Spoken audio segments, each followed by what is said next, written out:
Good evening. I just saw a lot of people leave because we're about to talk about food. That actually pretty much explains where we are on the challenge of climate change. You start talking about the real problem, everybody finds something else to do. And that's pretty much, I used to be the UN's Assistant Secretary General for Environment, and I can tell you, wherever there's a lot of people talking, nothing comes out of it.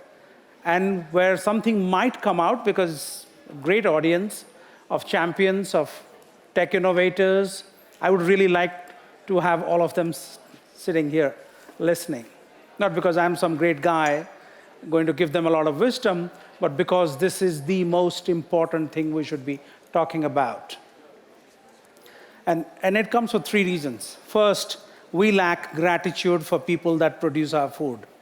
We think food comes out of Uber Eats, Grubhub, all kinds of apps, you just ping, ping, ping, and your food has arrived. No. Actually, people work very hard from Germany to India to Australia to the United States to Latin America, wherever you can think of. People work extremely hard to produce that food that nourishes us. And it is our lack of gratitude reflects itself in wrong pricing for food, harmful subsidies. Everything we do is because we do not show the gratitude for people that actually keep us alive. That's the first. Second is the whole food industry has been the greatest free lunch in the history of humankind. Private profits, public losses. Whether you take harmful agrochemicals, whether you take glyphosates, carcinogenic pesticides, everything in a poor research, roll out, 20 years down the line, you have millions of people having cancer or endocrine disruptors. That's the second challenge.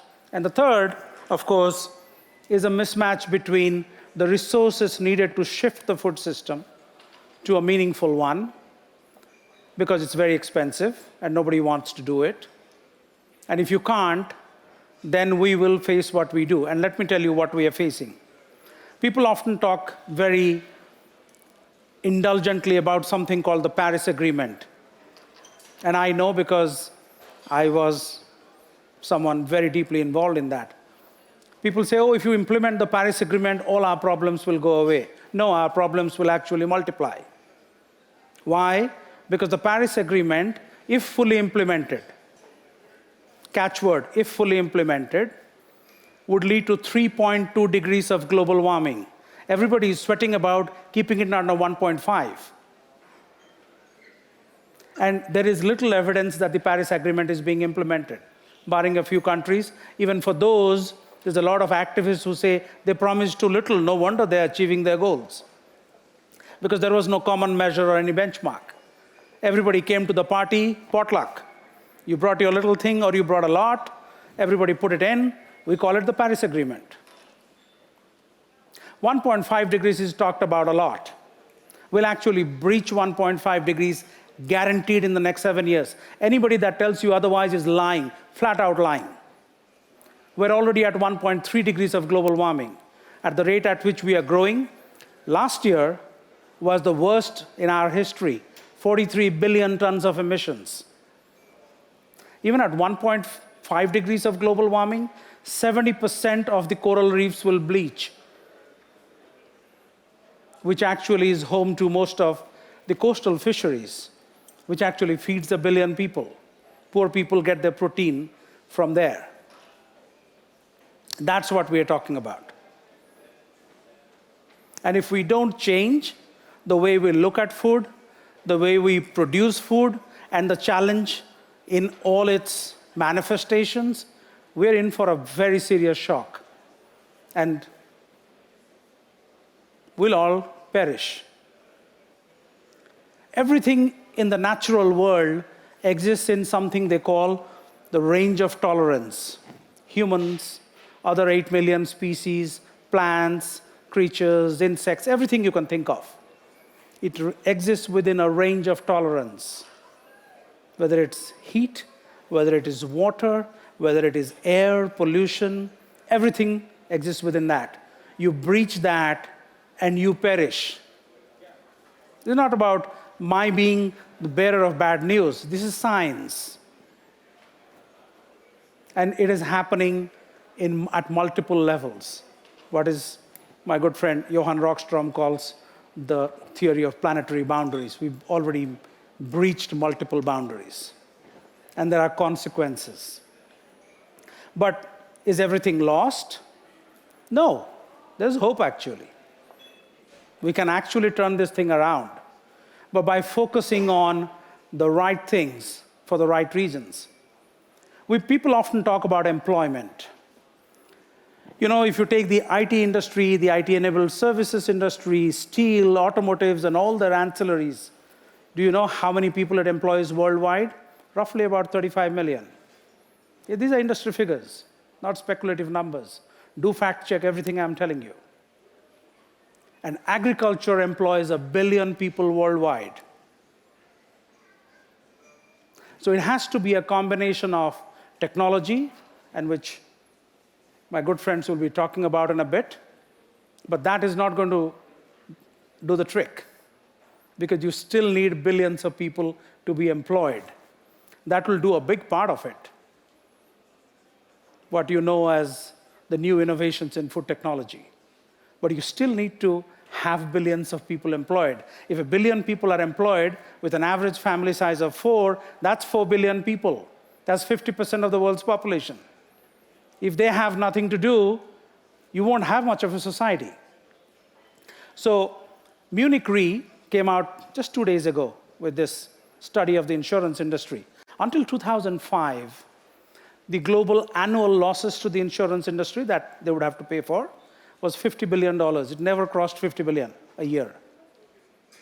Last year, it's $120 billion. And it is now consistently above 100 billion. Now, that's a good number. But what is hiding there is who's paying the price? All of us. When you go and buy an insurance, you're paying the higher premiums. There's no, grandfathered funds sitting somewhere that the insurance industry can pull out of and do its job. No, somebody pays for it. So this private profits and public losses has to stop, because there will come a time, a few years ago, the insurance industry had its own study that told them that at 4 degrees of global warming, nothing can be insured anymore. And that includes crops and farmers and all kinds of insurances that we need. This whole building, everything. Nothing can be insured anymore, because you cannot quantify the risk any longer. If you can't quantify the risk, you don't know what the premium should be, right? So now here is the story of hope. We started this about 6 years ago in the state of Andhra Pradesh in India. Women farmers being converted to natural farming. And we are in Germany. I want to give a big shout out to KfW, the German Development Bank. People often say you can't find money for doing these things. Last year, the German Development Bank put 300 million euros into this project at 0.5% coupon, which not even the World Bank or anybody else lends at. Why? Because they see an immense possibility there. What is happening is that already 1 million farmers have converted, and they're producing clean food at 80% less cost of production. And we intend to take it to 120 million farmers in India and possibly save 1 billion tons of emissions over the next few years. So it is possible. But it is possible by those of us that have the power of imagination, the education, to really think catalytically and bringing different actors together so that these farmers, when they're trying to do something so meaningful, we hold their hands, we build their capacity, we find them new markets, we get them the best research possible, so that the naysayers that will often, when it started 6 years ago, a lot of people came and say, oh, this is all my grandfather's agriculture. No, it is not. Actually, now it has 50 international research organizations working with them to pin down the science, because the evidence is so compelling that you can't deny the evidence anymore. So the evidence is demanding that the science be pinned down as to why this works. And so, to sum it up, it is possible. The combination of finding the right kind of engagement, employment, resources, and support to the smallholders. The world has about 500 million smallholders. We need to get all of that to them, and at the same time work in parallel with the food tech industry and getting them the kind of resources they need to scale, not just to clap and, oh, you guys are doing a great job. No, we really need to find the resources and put it in there so that they can do what they need to do. To just think of what quantity of proteins do you need in the next 10 years. People often ask the wrong question, like by 2050, how are you going to feed 10 billion people? Wrong question. The right question is, how are you going to improve the factor of productivity in the same land? There's no more land coming from anywhere. How do you prevent the 40% food that is wasted? Everywhere. Developed world, developing world. The only difference is that in the developing world, it's lost between the agricultural fields and the supermarket shelves. In the developed world, it's between the supermarket shelves and the dining table. But 40% is lost everywhere. What do we do to really prevent that? Can we build new supply chains? Can we make sure that there are credit lines that are actually buying up things from farmers to prevent any wastage and then holding it for a few months till the market matures to a higher price and then sell it off and then get back those resources to the farmer so that it becomes a much more remunerative enterprise? Currently, it isn't. The subsidies that you see, there's a reason for it, because left to themselves, nobody will farm. So whether it is Germany or France or India, any country, the subsidies that are provided to farmers exist because of a reason.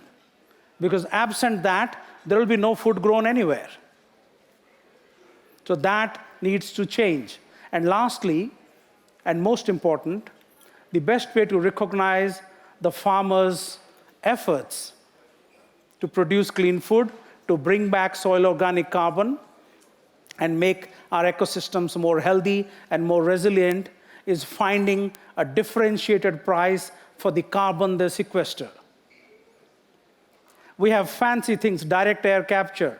People are happy to pay 1,000 euros. If you go to the website of Climeworks, there are actually tens of thousands of people buying up direct air capture carbon for 1,000 euros a ton. If you actually paid $100 a ton to the farmer who's putting back the same carbon, because as a scientific measure, a ton of carbon is a ton of carbon. It's like money. Money is what money does.